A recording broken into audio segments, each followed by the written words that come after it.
everyone. This is Tamara from shelfaddiction.com, and welcome to episode 135. Tonight on Book Chat, I'm talking with young adult fantasy romance author Chantal Gadoury. She is an Amazon best-selling author who is originally from the countryside of Pennsylvania. She first started writing stories at the age of 7 and continues that love of writing today. She has 3 published titles and 1 on the way. Today, Chantal is sharing her top 5 picks in the genre of retellings.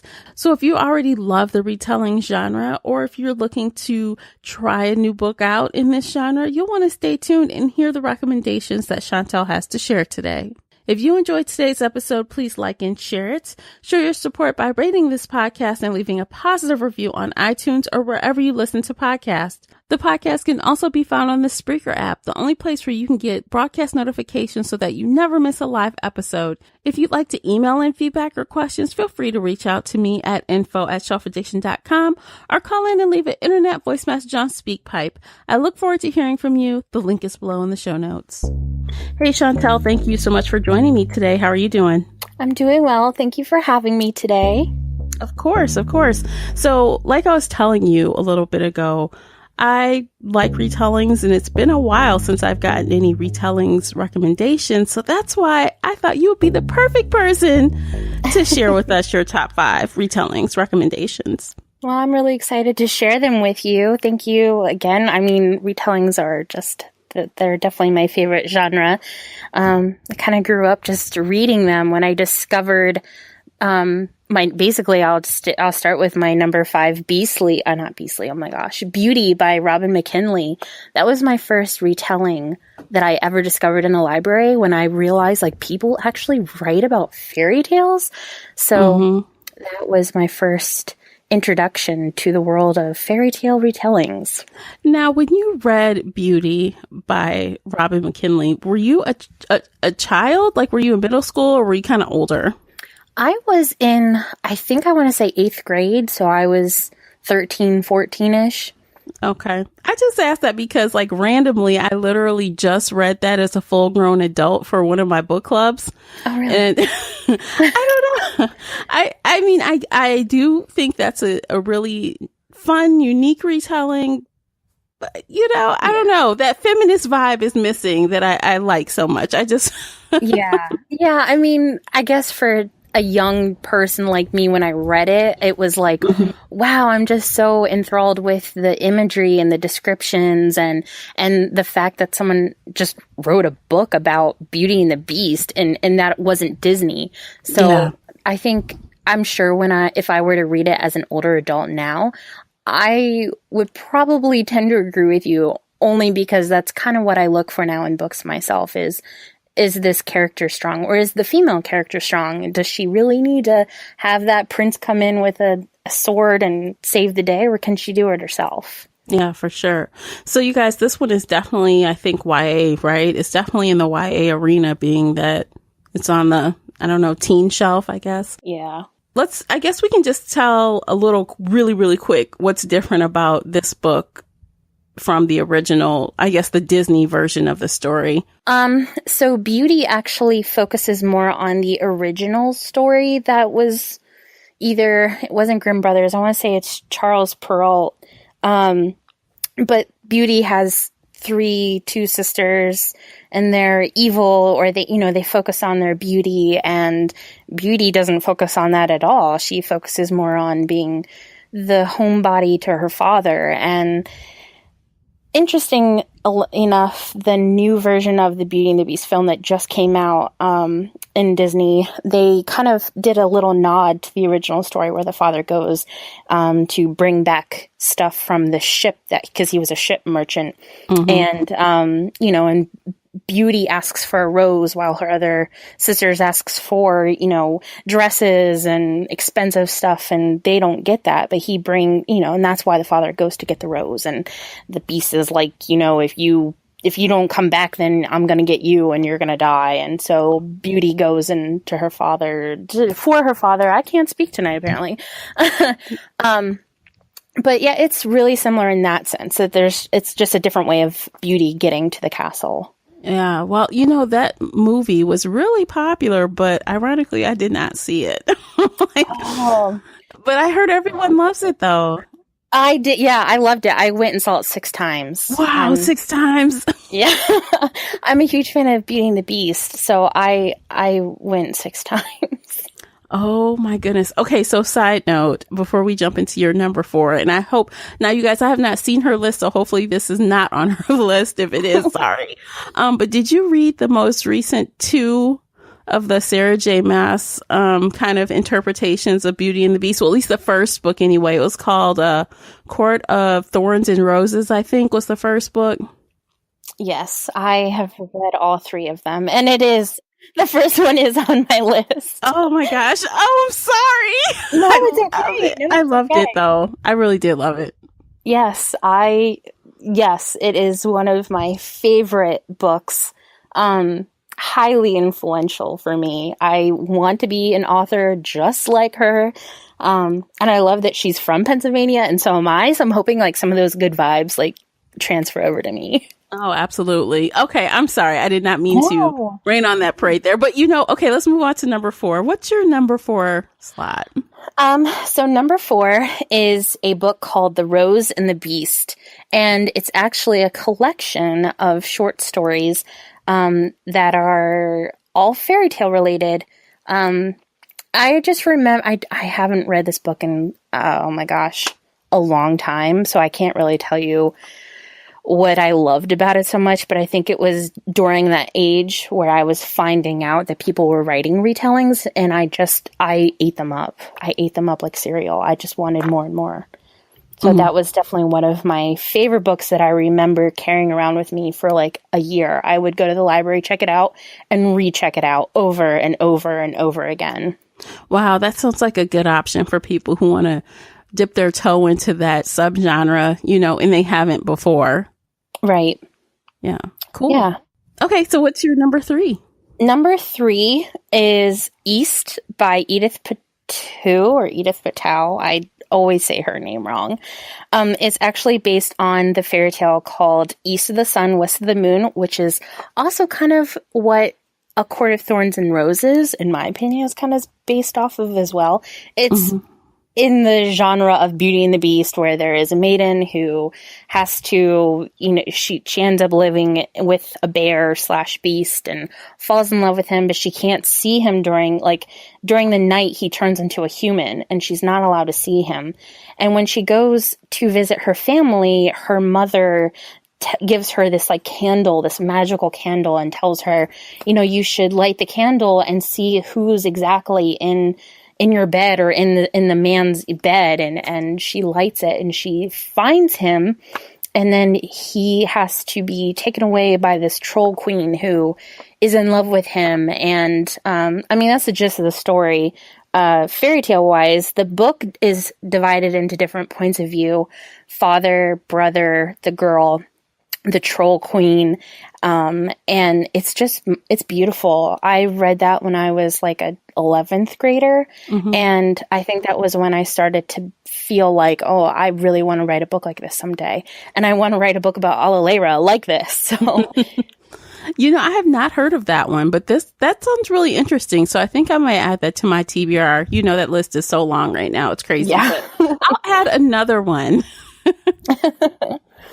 My number 2, I would have to say is, I really bounced between Ella Enchanted and Really Anything by Donna Jo Napoli, like Spinners, Zell, Beast, Bound. I read all of them when I was a young person too. And Ella Enchanted is just a fun book. And when I was reading that book, I actually listened to a soundtrack, the Peter Pan 2003 soundtrack, the entire time I read it. So every time I listen to that soundtrack now, I just think Ella Enchanted, and I think about the glass shoes and the prince and how wonderful and charming he was. And but I really loved Donna's fairy tales. Spinners is like Rumpelstiltskin, Zell is Rapunzel, Beast is obviously Beauty and the Beast, and Bound is a Chinese slash Japanese. I can't remember which one, but it's more of a nod to a Cinderella story with a fish being like the mother spirit, and wow, it's just really good. Both were really, really good. So Beast, was that the one they made the movie about? Was it based off of that book, or was that another one? No, that was another one. So Okay. Beastly by Alex Flynn was actually my number 6. I added that one just as an added bonus. But Beastly, yes, by Alex Flynn is the one that we've seen with Vanessa Hudgens. Oh, okay, cool. I like it. Okay, so number 1. What's your number 1? A Court of Thorns and Roses, of course. Yay! It's my favorite. Now, okay, so go ahead and share with us what this one is about. And then after you're done with that, I would love to know why this is your favorite. Okay, so this is about a girl named Feyre who is basically stolen away by a wolf or a beast and is taken into the Feyland. And that is where she realizes that this wolf slash beast is actually a high lord named Tamlin. And he also has a friend, and I am failing at who the friend's name is, but he's also really awesome, and he's from a different court season. And she basically falls in love with him. He falls in love with her. And then he gets stolen away by this horrible fairy woman who wants to rule the whole Fey world and destroy the humans. And that's when she meets the wonderful but horrible, I guess, at that point, Rhys. Yeah. Don't keep going. Yeah. Taking everything in me, not to fangirl over some of these characters right now. It's taking everything in me. So yeah. I should have just said book 2 was my favorite, because book 2 really was my favorite, but yeah, Rhys. And I'll just leave it there because I know everyone has probably read this book and knows who Rhys is. Well, if you haven't, get on it. But you know what? In my personal opinion, I, like you, think book 2 is my favorite. And people have been saying all over the place that number 2 is the best of the 3. And I agree with that statement. I do too. But definitely if number 1 kind of doesn't, just give you the warm and fuzzies, hang on and go to book 2, because it gets just, wow, it's mind blown. Definitely. Yes. Okay. So why do you love this book so much? Because I can tell you all the reasons why I love it, but why do you love it? I guess first because it really opened my eyes to the world of new adult books. I kind of felt like, okay, I don't have to be 16 and guilty. Like I'm 28 and I don't have to feel guilty about going into a young adult section and stealing a book that maybe a 16-year-old would read. This was really geared for young 20, 30 plus people who want to read a good book that's based on a fairy tale. I really loved Sarah's imagery, her word usage, just the way she characterizes everyone, the character development in general, like, holy smokes. Yeah. The way she can make you feel about a character and have them be so human. And I think that is the one reason why, even to this day, a lot of people say, like, they hate Tamlin for, I'm not going to say what, but for his actions that happen later in the books. Yeah. And I still say that Sarah has a way of not making her characters a villain per se. They're just human, and they're making human choices. And we all do. We all make really bad mistakes in our lives. And Tamlin just made a really bad mistake. And I just really liked that she really challenged people to look at yourself or other people around you and realize that they're not villains. They're just people who are struggling or making mistakes. And I don't know, I felt lost in her world. What makes the best villain, and I think she did this very well, is the villain that thinks they're doing the right thing. The villain that knows, I'm right, this is the right thing, and they don't even know they're the villain. And that's kind of what happened to some of these characters. It's kind of like, well, you need therapy, but that's another conversation. Yes, they do. Awesome. So, okay. So you gave us your top 5, and I think you gave some really cool ones, and I encourage everyone to check them out. The links for all of them will be below in the show notes. But let's talk a little bit about retellings in general. Recently, I would say in the last few years, retellings have been really hot. Like, you know how the YA world kind of goes in phases, and it seems like retellings is it, like the last couple years. So you decided to write a retelling, right? I did. You are absolutely right about it going into phases. I think we all experienced the vampire side and then the werewolf side and then the dystopian with the Hunger Games. And now it's really fairy tales, or maybe it's kind of both at the same time, because I still see a lot of dystopian books.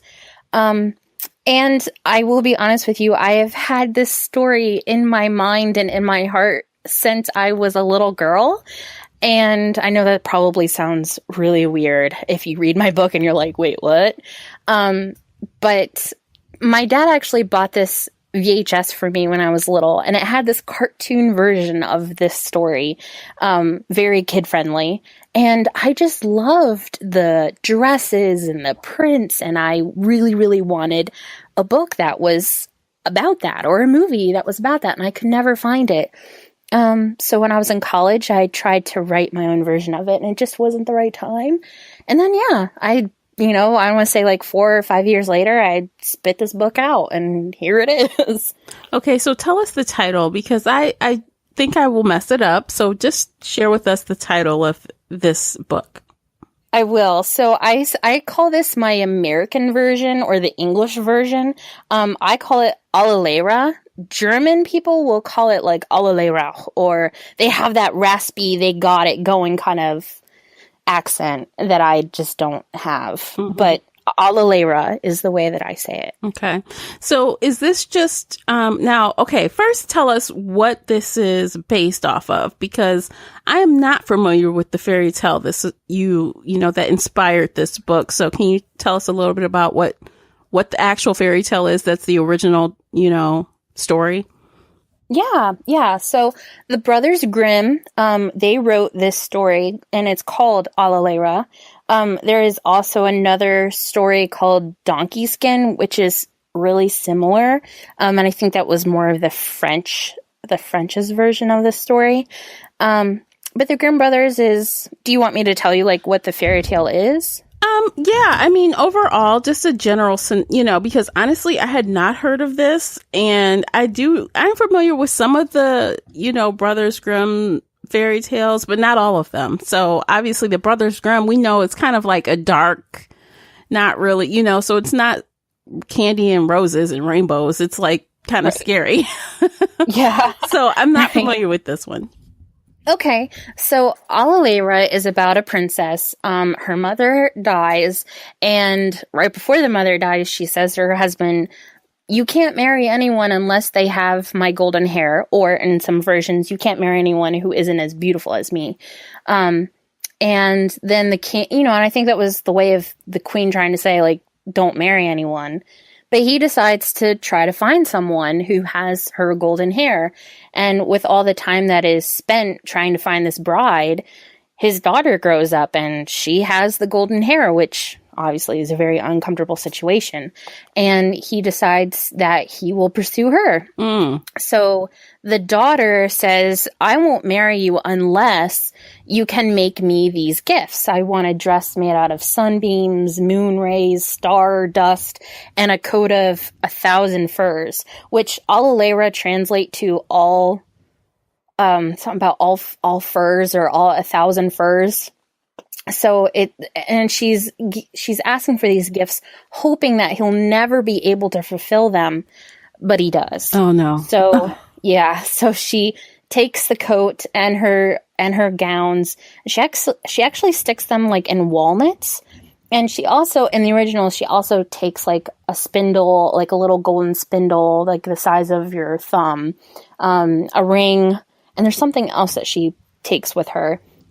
And she runs away and gets lost in the woods, and this prince finds her, and she goes to work in his kitchens as a scullery maid, and there's like 3 balls. So, what does she do? She uses the 3 dresses. And this whole time she's hiding in her fur coat. So he doesn't see her golden hair. He doesn't see what she looks like. He just sees this big fur coat girl. He doesn't see who she really is. She uses her gowns for each 3 balls that he hosts. And then after each ball, she sticks like one of the gifts that she brings, like the golden spindle and the ring, into the soup that she makes him. And he would pull it out and be like, who made the soup? And the cook is like, oh, the girl with the fur coat. Mm-hmm. So she's called over to the prince and basically reprimanded. And at the very end, he kind of catches on that it's her, and he reveals her, and then they marry and they live happily ever after. Aw, so, okay. I say aw, but there was one thing that was kind of gross in there. Okay. Yeah. So let's talk about your book. Okay. So is your book YA, or is it a older book because of some of the subject matter in there? So I would say that it's not exactly YA. I would call it new adult just because of the more mature scene that is in the book. I would say like 17 up. Mm-hmm. Like 16 is still a little like, I would only want you to read it if you were comfortable with the content, but new adult, definitely. Okay. And so this scene you're talking about, you don't have to spoil it exactly, but we're talking about something between a father and daughter, though, right? Just so everyone knows. Yes. Okay. So if that's a problem, you guys, just beware. You've been warned. Don't freak out. So what made you go that route with it? I was actually just going to say, so I do want to say, so the reason why I went that route is because I wanted to write something that could possibly help someone in a situation like that. Thank goodness, have never been in a horrible situation like that, but I knew quite a number of people who had, and I wanted my book to be a source of hope or inspiration to them, that they are so much more than what has happened, and they are worth more, and they are, I just would want them to feel like they are strong enough to be to over, I don't want to say overcome, because then that diminishes what's happened to them, but to just be themselves, that they are so much more than what has happened, if that makes sense. It does. So outside of that situation, is there like kind of romance, but obviously there's a romance between her and this prince. What's the heat level on those scenes? Oh, like a 2, like a 2 or a 3. Yeah, I wanted to keep the romance between the princess and the prince pretty fluffy and soft because of the situation that she finds herself in. And I felt that it wouldn't be correct or it wouldn't feel right if it was more than that. Mm-hmm. So obviously this is a retelling, but are there some other genres that kind of touched your story? Like, is there any fantasy or, it's a fairy tale, but, how much are there like fantastical things? Like, how we were talking about Sarah J. Maas, her book, there's a lot of very different, unique things in there. Do you have some of, fantasy, traditional fantasy things in yours, or another genre that may touch it? No, I try to keep it pretty historically realistic, but I do have the magic walnuts that she sticks her dresses in, if that counts as magic. Mm-hmm. I guess it kind of does. I don't know how you fit a dress in a walnut. So her mother, or the queen, is actually like this whimsical witch, or was, and it's kind of alluded to at the very, very beginning. And that's where these magical walnuts have come from. Mm-hmm. And the dresses are unburnable. So Allerleirauh, or Aurelia, the princess, tries to get rid of the gowns, and she can't. So that was a magical element that I used, but everything else is pretty just fairy tale, historical, pretty normal. Mm-hmm. What time does this take place in? I would say 1600s. I really tried to keep it more towards like the Tudor and like between the War of the Roses and the Tudor times. So 1600s. Oh, wow. Okay, that's cool. So obviously, I think your book will probably be very lots of world building and rich with details to like make you feel like you're in that time. Yeah. Yes. Okay, awesome. So we know the age range, but who do you think would enjoy your book? Like, who's the target audience? Like, people who just love retellings, or would this be an awesome book to check out if you've never read a retelling in your life? I think it would be the latter. I would hope that my audience can be people who have never read a retelling and are looking for something like that.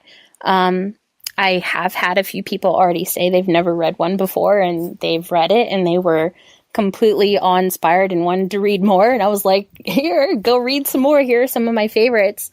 But yeah, I would say I would hope that my audience can be those people. Yeah. Retellings in like a lot of these unique subgenres, it's really like going down a rabbit hole. Like if you've never read it before, if you like that first taste of it, you just keep going. And before you know it, you've read like 20 of them. It's like, wow, you get sucked in. Yep, definitely. Awesome. So is there anything else you'd like to share about your I'm sorry, say it one more time for me. Allerleirauh. Okay. Yeah. Is there anything else you'd like to share about Allerleirauh? Other than don't let a really uncomfortable scene stop you from reading this book, because at the very end, you'll understand why things had to happen the way that they did to get to the ending that is there. Like, you have to get through the really hard times to get the piece of cake at the end. Mm-hmm. And I guarantee you that the piece of cake at the end is totally worth it in Allerleirauh. It's a great book. The characters are amazing, and I'm completely biased, but Prince Klaus is based off of Prince Eric from The Little Mermaid, so if you're a Prince Eric fan, you're going to love him. Well, when I was looking at on Goodreads, some people were throwing up memes of Klaus from the originals. I'm like, what? Wait, what? What's going on here? Yeah. Yeah, I saw that. I did, and I was like, wait, I don't get it. And then I had to look again. I'm like, oh, so now, all right. Yeah. But, yeah, just go for it. Get through the uncomfortable scene. It's literally like 3 or 4 pages, or you can skip it. You don't even have to read it. But I would recommend it. I mean, it's really important to talk about these really hard topics, and I think it's important to acknowledge that these things do happen. Yeah, definitely. Well, it sounds like you addressed it with tact, and that's good to know. Yeah. So are you writing any more fairy tale retellings right now, or? So it's not exactly a fairy tale retelling. Currently, I am writing a mermaid story. And it is based off of some Tumblr adventures that I had when I roleplayed on Tumblr. And there's definitely some Disney / fairy tales that are just going to be incorporated into the story, but I'm not exactly retelling a tale. Okay, so role-playing on Tumblr, that's new to me. What is that exactly? Like, I know what role-play means. And I know what Tumblr is, but I don't know how the two work together. I know. When someone said that to me, I was like, what? And then, so basically what you do is you make a profile of a character that you want to write as, and you can actually join different writing groups. So obviously I joined a Disney group because what else am I going to do as a Disney lover but want to write as a fairy tale character? And you can interact with all sorts of different people, all sorts of different characters. So for what I used to do, I used to write as Ariel from The Little Mermaid. And I had a heck of a time. I mean, just a great time, I should say. I had a great time interacting with a Hatter from Alice in Wonderland and a Jim Hawkins from Treasure Planet and Flynn Rider from Rapunzel, and you just make stories. It probably sounds really silly, but it's a lot of fun, and it's a great way of meeting people who love to write. Yeah, and that also love Disney. That's kind of 2 for 1. Yeah, yep. That's cool. I might actually, you know what, not that I want to write, in a role play situation, but I might read some of it. Is it easy for someone, like, as a reader to follow? It can be, as long as the 2 people that are writing, or if it's 3 or 4, if they've labeled it correctly, there's a way of tagging things. Mm-hmm. So maybe, like, I don't want to say, like, 2 or 3 years ago, I started to write as the Beast, which was really interesting to write as a male, that I've never written as a male before. Mm-hmm. And I would say it's probably pretty easy to read between me and the girl who wrote as Belle. It really just depends on how they've tagged everything. Wow. That's really cool. So now you're working on a mermaid story. I am. Okay. So when is that coming out? Well, I have my final, like, rough draft due in December. So I want to say probably next year sometime. Okay. We're also starting, I just recently got the rights back to my first novel that I published called 7 Seeds of Summer. And that will also be published through Parliament House Press. We're going to be starting content edits on that in October. So that'll be out sometime next year. And that'll actually be changed into a series of some sort. And I'm hoping the Mermaid story becomes a series as well, as long as I get enough content for it. Mm-hmm. And I did write a sequel to the other contemporary book that I just released like 2 weeks ago. The first one's called The Songs in Our Hearts, and it's a high school love story. And I have a sequel to that, and I'm just waiting to see if it'll get signed. Okay. You go. You're working away. Busy bee. Yes. I'm trying. You better do it. Yes, girl. Yes. Okay. So, just to, piggyback around to the original book we were talking about tonight, I was looking on your blog and you have a really cool post. Check out Chantal's blog. She has a really cool post, meshing her retelling title with lip colors. I'm like, that's so cool. I love makeup. Cool. I love makeup. I used to work at Ulta, so I love palettes and lip colors, and I was like, I totally want to write that they're a lip color. Yeah, that's so unique. I'm like, I've never seen anyone do that. And you know what? I'm like digging some of those colors. Like, yes. Yes. Very cool. Awesome. Well, thank you so much for joining me today. Is there anything else you'd like to share before we sign off for this evening? No, I would just like to say thank you so much for having me on your channel. And if you want to follow me, you can do so on my website. It's www.chantalgadoury.com. I am on my Instagram almost every single day, so you can always follow me on that, or my Facebook. Awesome. So all of Chantal's links are all below in the show notes. So her website, Instagram, Twitter, all that fun stuff, you can connect with her via the links below. And you can also find her buy link for a couple of her books below as well. All the ones we've mentioned during this episode, you can find below as well. So definitely check her out. And it's been a pleasure. Thank you so much. And take care. Yep. Bye. Thank you for tuning in and downloading today's episode. If you are enjoying the book chat episodes and would like to show your support, there are a few things you can do. First, you can head on over to iTunes and give a positive 5-star review. You can follow me on Twitter at Shelf Addiction. You can follow the Shelf Addiction podcast on Spreaker, the only place where you can listen live and get broadcast notifications so that you never miss a live episode. Most importantly, you can share the podcast with friends and family that love books and audiobooks. Thank you for listening, and until next time, happy reading.